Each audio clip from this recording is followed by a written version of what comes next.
Hey Waffle Gang, I do hope you are well. My name is Mark and today we're checking out some more Reddit stories, and if you do love a Reddit story, why not consider hitting that like, subscribe, maybe that notification bell too. And let's crack on with today's first story. Much love, guys. Now today's first story comes from Educational Dog 6946 from the Am I the Arsehole Here subreddit, and it says, am I the arsehole for telling my dad's wife I don't care that she has cancer and thinking she's lying? I just want to say that I have no ill will towards this woman because she married my dad. I'm up in arms about it because I feel like she's manipulating my dad. All the comments about me thinking she's an evil stepmother and I have an issue with her because she married my dad just isn't true. My parents getting a divorce was one of the best things they ever did for me. Thinking of them being together with their differences and having heard them argue towards the end of the relationship, I would not have benefited as a child if they had stayed together. I always liked my mum's boyfriends, except one guy that hurt her feelings pretty bad, and I loved my dad's second wife. I never ever minded that my parents dated and saw other people. That being said, my only problem with Francine is I believe she is manipulating all of us. That maybe she's sick in her head. I made this post more to make sure that I wasn't fully insane and that her behavior is sus. I don't like her not because she's married to my dad, but because her personality makes it hard to even be friendly. And none of this is about the insurance. She holds it over our heads and threatens to take myself and my siblings and my dad off of it.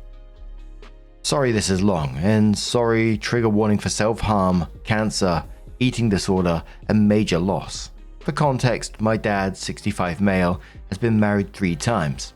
Me, 26 female, and my siblings, Leo, 23 male, and Vanessa, 24 female, come from his first marriage. When I was 21, he married his third wife, Francine, 65 female. Over the years of their marriage until this year, I always thought Francine was strange. Little things like not allowing our stepsister, Hannah, 18 female, to drink juice or make comments about how much she was eating when she was 12 or 13. Later I found out Hannah was struggling as a teenager with self-harm and an eating disorder. Francine never showed much interest in myself, Vanessa, or Leo, which was fine with us since we were adults by the time she came into our lives. She was at birthdays, Christmas, Thanksgiving, but never really gave anything more than a joint gift with our father. Would leave early from theatre productions we participated in. Never made it to rugby games and only ever asked us when we were going to have children and get married, and it was all she cared about. Francine always had health problems. She always overreacted to perfume, shampoo, or the smell of cigarettes on our clothes. My mum and grandmother, who had primary care of us, were smokers. So since then we're married, me and my siblings barely ever saw my dad in case we sent Francine into some kind of allergy shock. Her allergies were different every time we see her. Corn syrup, red dye number 5, yogurts, peanuts, the list goes on. Things I'll see her eating next time I see her. Fast forward to this past year, 2022. Francine was diagnosed with stage 4 lung cancer in April and was given a year to live. My siblings and I made sure we supported our distraught father, who was always very upset and taking the news very hard. Later that year in December, my grandmother was also diagnosed with stage 4 lung cancer. Further context, I was grandma's favorite, her first grandkid. We shared a bedroom for most of my life. She would babysit me when my mum needed a break, and I love to say that my grandma was my first love. The person I learned to love before I even understood how to love my parents. She meant so much to me, and she progressively and very quickly got sicker and weaker. I took a leave of absence from work to help my mum care for her on hospice until she passed away in early February 2023, and I took the loss very, very hard. I was in therapy twice a week and I was almost admitted to the hospital for relapsing on self-harm behaviors. The weeks after she passed, my family and I were all trying to get our lives together without our main support system. My sister went on medication for her mental health. My brother fought to get a promotion at work, and I had turned 26 that January 2023. Started mapping out my future with my long-term boyfriend, including what to do about health insurance at the end of the year when I was no longer covered by Francine's plan. Here's where I might be an arsehole. I texted Francine asking if there was a date I was going to be taken off so I could cement my plan so I was covered. She sent me a 3-paragraph essay about how she had cancer, and the only time I ever texted her was because I needed something. I told her that was true because, and I quote, "Let's face it, you're interested in me as I am in you. You never reach out when my grandmother died, knowing full well my relationship with her, or when my other grandmother passed away early 2022. You never asked me about anything in my life. Don't even know I'm coming up on graduation day for nursing school, or know how I'm doing in general. How dare you come at me when you haven't even checked yourself? Be an adult and admit we aren't friends, let alone family. The phone works 2 ways, and if you wanted to have a relationship with me that bad, you would have tried when I was 21. In private, I told my siblings, my mother, friends, and boyfriend that I think she is lying about having cancer. A thought first stated by my mother and later my boyfriend in 2 separate conversations. She claims to be allergic to the chemo and is doing coffee enemas and juice cleanses she claims are helping her cancer. She claims she got surgery, but I see no scar. Not only that, but she was diagnosed with the same thing my grandmother was, and over a year later, Francine does not look sick, and even took a month-long trip to upstate New York in Canada with my father in August 2023. She had sent us a photo of her and my father, and she looks and is acting completely healthy. I asked my siblings honestly if they think she has cancer, and Leo agreed it's fishy, and Vanessa wouldn't answer either way, asking why our dad would lie to us. I pointed out that Dad seems likely he never goes to the doctor's appointments with Francine, and just tells us what she says. And when asked further questions, he says he doesn't know or sighs and shakes his head. In recent events, Anna has apologized to me for her mother's behavior, saying that she has no idea what her mother's issues are. Francine is currently trying to get my father and Hannah to move to upstate New York, where she stayed with family since their trip, because the air is healthier for a healing process. My father and Hannah blatantly said they will not go. Am I the arsehole? There is so much more, but I can't think of it all. Feel free to ask questions so I can fill any holes.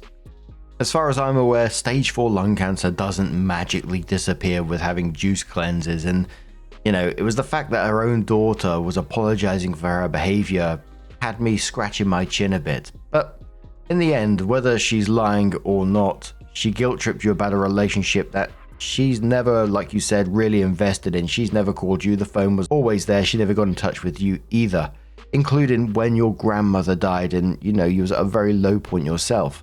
And you would think, because there was a time on this cancer that she was given, was it less than a year to live? That at some point, this has to be taken further by your dad or whoever's going to question it, right? But Snoo Word says you should be able to call the number on your insurance card and get the info you need. Or Dad can get it for you. She sounds like a manipulator with major issues. Opie says not sure if it's the same with every state, but I did try that, and they needed to call her because I'm not the holder. She did follow up with a rude message with a date for me. I just had to read a bunch of bullshit before I got my answer. Also want to add to this story as well.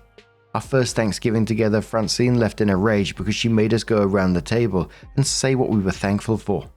My brother said that I live in a safe place, and my sister said, for my family. I said, for my friends.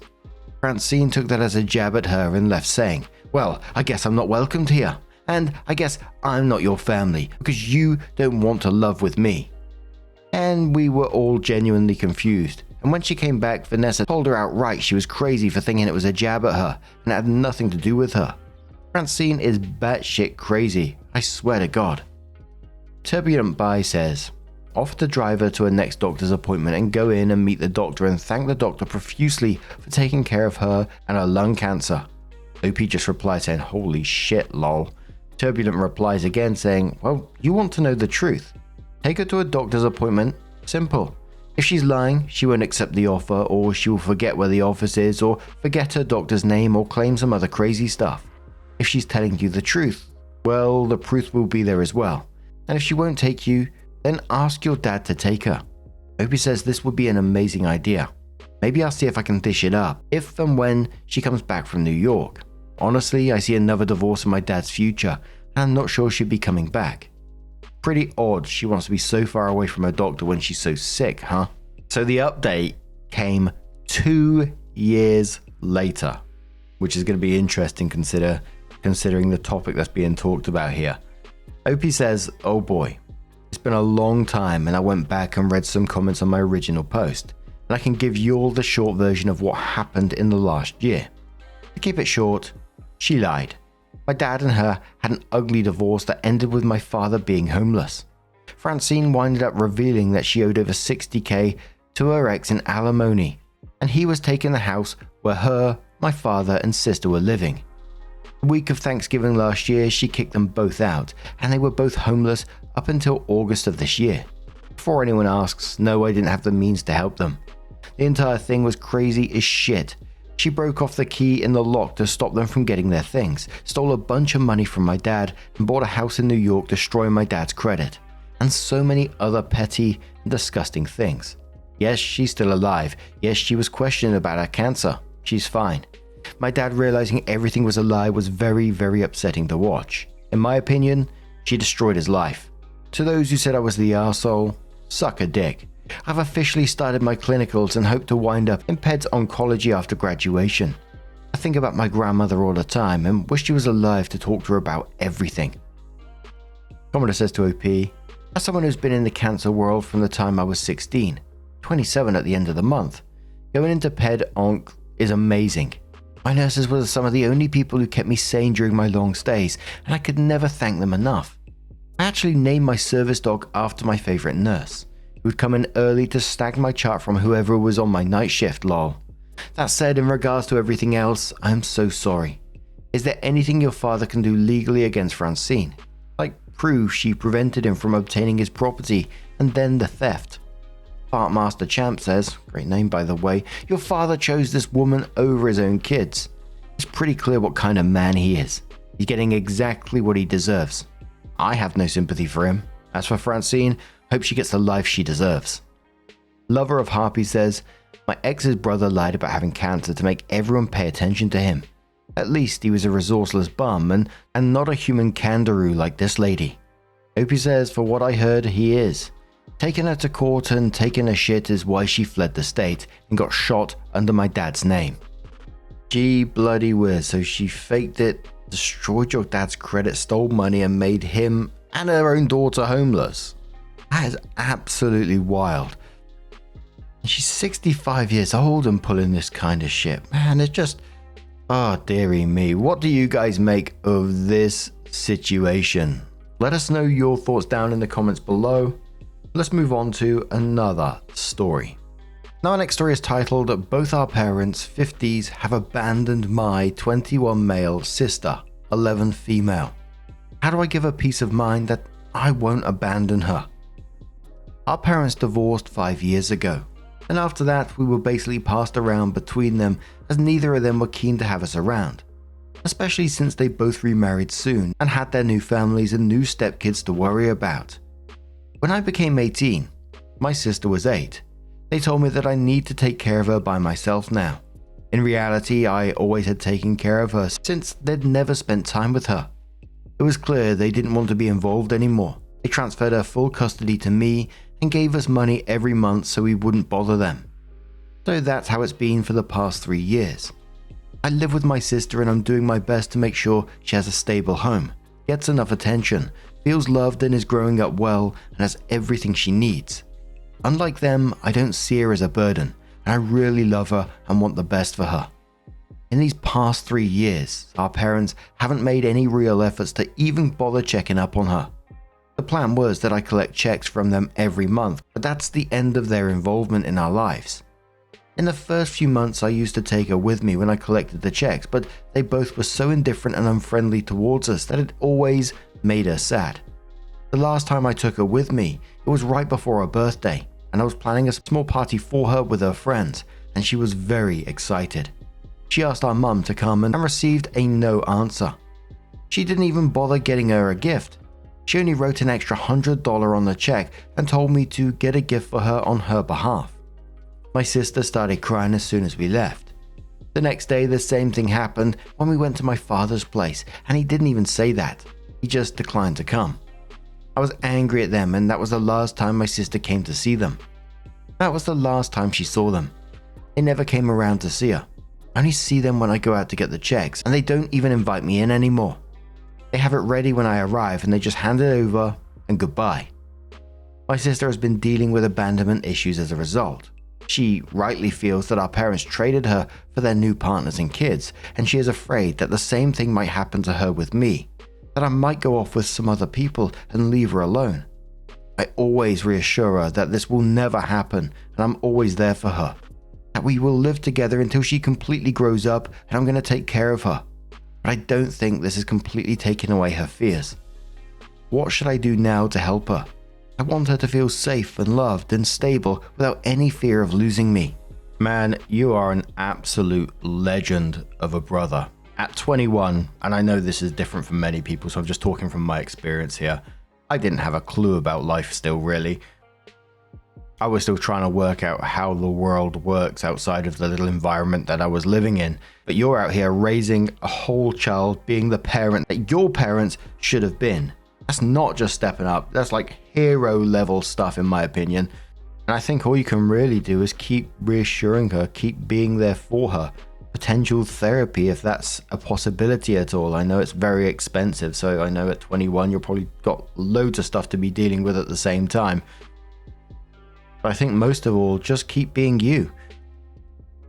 I was left questioning through part of this, both these parents have moved on and got new families. Their current partners, what do they think of this situation that both of these two people have just moved on and abandoned their two children, yet they want to have children with them at the same time? It's wild, that is, unless they've told them some absolute bullshit. But Moonlight Tracer says the only way is just to continue being an awesome brother. Maybe consider seeing a family therapist together. On a completely unrelated note, are the payments court ordered? If not, you should consider seeking legal advice to make sure you're getting the most amount. Also, maybe stop physically seeing them and figure out a different way to get the money. Lucy says kudos for you for being an amazing big brother. I'd make sure she knows that you are there for her 100% and that you are never going anywhere. Cut off contact with your parents except for the monthly checks. Maybe get her into therapy. There may be some issues that you cannot resolve. Moderator says, tell them the amount on checks is no longer enough.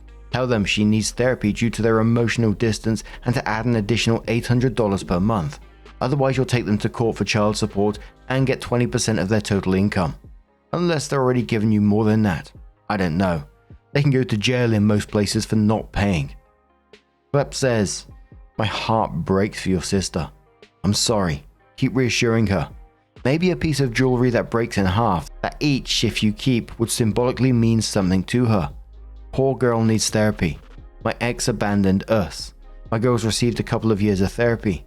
What helped her the most was hearing from another adult that their dad was flat out wrong. No reasons, no excuse, just wrong. And that is okay, and healthy, to be angry at that. So it was 17 days after that the final update came in and said, so besides reassuring her verbally, continuously, making sure we do a lot of things together and being a good brother, I needed to get her into therapy, and I found the right therapist for her. She's a psychologist who specializes in children's issues after divorce. The only problem was money. I called both my parents and told them that I need to talk to them separately, and told them that we need more money as she needs to get therapy, and I want to do nice things for her, and that's the least they owe us after everything. They were hesitant, but eventually agreed. I'm now getting $500 more each month from my mother and $750 more from my father, and that is a real help. When we have extra money from what my parents give us, I put it in a college fund for her, and this extra money means that not only can she see a great therapist, but now I can save more for her. I also talked to a lawyer, as a lot of you suggested, to make sure we're getting the right amount of money, and it seems that we do. Of course, we could go on and get them to court and make everything happen through the legal system. But that has the risk of them choosing to end my guardianship and get my sister back, which is not the right thing for her. She's much safer and better off here than in their hands. Obviously, the option is on the table if they decide to stop paying or reduce the amount. And a couple of you suggested we do something symbolic, which I liked a lot. So I bought 2 matching necklaces and had them grave our names on them. And we're going to wear these to remind ourselves that each of us will always be there for the other, and we can count on each other. We've already been to 2 sessions of therapy, and I think things are good. The necklace has worked, and she doesn't even want to take it off when she takes a shower. The top commenter on this one said, I missed your original post, but man, I have to say your parents are the worst. The absolute motherfucking worst. You, however, are a sterling human being, and don't let anyone ever tell you otherwise. Another commenter says, as a former ward, make future plans with her, like community events, concerts, trips, zoo, etc. The college fund is indicative of a stable future for her, and that must mean a lot to her. But some short-term things are cool too, like tickets to see a movie or etc. Or discuss when a new one is coming out and how it'd be cool to go see it together, or video games and release dates for DVDs. Get a big calendar and write your plans on it. This kind of stuff is small but powerful. Doesn't mean just that you won't bail on her, but also that you're sticking around because you want to, and that you do like hanging with her. Not just taking her out of sense of obligation. Kids always know more what's going on than adults give them credit for. Be straight with her, always. Best of luck to you guys. And another commenter says, you know, I can understand if you just flat out can't be a parent and just need to disengage. I don't like it, but I get it. But when you just ditch your family so you can start a new family, trading your old kids for new ones. I treated my Mass Effect save file with more respect than that. Your parents need to be marched naked through the town, carry large signs with what they've done while being whipped. You're a great guy. Keep looking out for your sister. It's better than to have one person who cares for you than a huge bio clan who are neglectful and abusive. Then quotes, that has the risk of them choosing to end my guardianship and get my sister back, which is not the right thing for her. Then says, not a lawyer, but when she is older. A, her testimony saying she wishes to stay with you, and B, their total abandonment for years should protect you from that. Still, family courts in the USA are a total shit show. I've been cases where they leave kids with abusers or take them away from the caring parents to go live with the abusers. CPS minimum standards for care would be too low for prison. Better to be avoided. Yeah, like that last commenter says, I can't go with the fact that, you know, these two parents went on to get their own families and live these lives, and these other partners seem to be cool with it at the same time and have totally disengaged from their kids. It's sickening. And then they have the cheek to and about providing for them at the same time. And I feel so sorry for that young girl who's dealing with that and having to go to therapy to talk about what she's actually going through. And for OP as well, who has had to grow up real fast to be that support for his sister. I really, really do wish them all the love and support that they get going forward. I hope that there's some family nearby that can support them at the same time. Obviously not the parents, because, you know, they need to be totally done with them. But what do you guys make of this situation? Let us know your thoughts down in the comments below. Now, just a huge thank you for being here today, getting involved in the stories, your love, your support, your time. It always means the absolute world to me. So thank you so much. And hopefully I'll see you in the next one. Take care and much love.